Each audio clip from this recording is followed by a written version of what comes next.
السلام علیکم ناظرین، میں محمد عمران اور آپ دیکھ رہے ہیں یوٹیوب چینل تعلیمی دنیا۔ ناظرین، آج کا میرا موضوع ہے اردو پڑھنا کس طرح سیکھیں، اور میرا ویڈیو کا پارٹ نمبر 169 ہے۔ اس ویڈیو کے اندر میں آپ کو پڑھانے والا ہوں چیپٹر ہاتھی کے اوپر۔ تو چلے شروع کرتے ہیں اور آپ کو ہاتھی کا چیپٹر پڑھاتے ہیں۔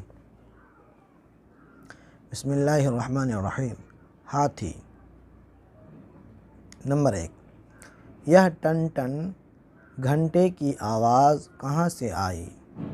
دیکھنا، جو جھومتا ہوا ہاتھی آ رہا ہے، ذرا پاؤں کی آہٹ نہیں معلوم ہوتی، نہ گرد و غبار اڑاتا ہے۔ گھنٹے کی آواز سن کر لوگ ادھر ادھر کترا جاتے ہیں اور اس کے لیے راستہ چھوڑ دیتے ہیں۔ نمبر 2، کتنا بڑا ڈول خدا نے اس کو دیا ہے۔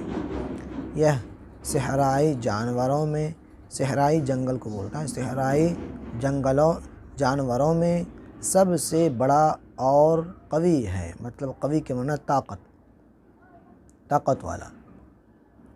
نمبر 3، اس کے پاؤں گویا عمارت کے ستون ہیں۔ ستون عمارت مکان کو بولتا ہے، مکان کے اندر جو پیلر ہوتا ہے ان کو ستون بولا جاتا ہے، پیلر کو۔ آنکھیں چھوٹی چھوٹی مگر شوخ اور تیز ہیں۔ کان کیسے چوڑے چکلے ہیں جن کو پنکھے کی طرح جھیلتا جاتا ہے۔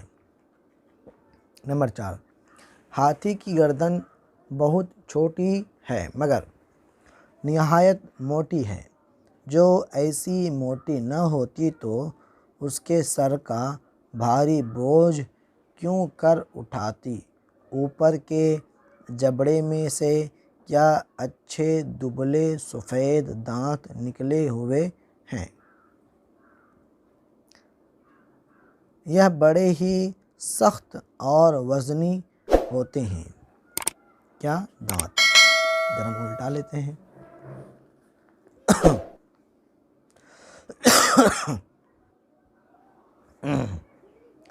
دانت سب ہاتھیوں کے نہیں ہوتے مگر سونڈ سب کے ہوتی ہے۔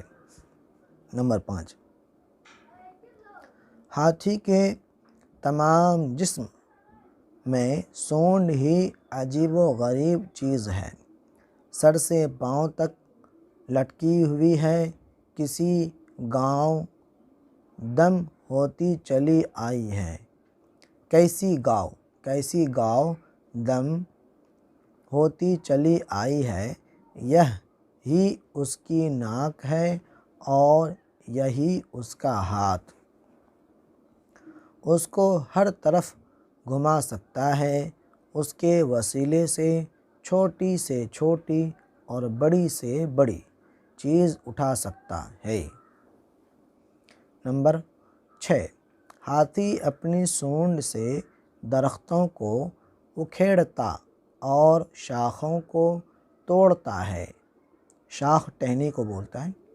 درخت کی شاخ کو سونڈ میں لے کر پنکھے کی طرح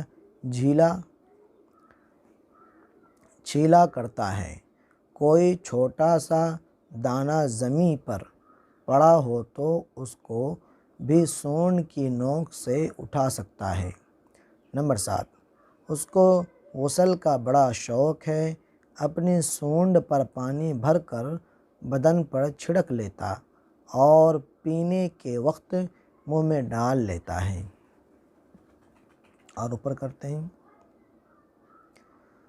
گو تہ گردن ہونے کی وجہ سے اپنے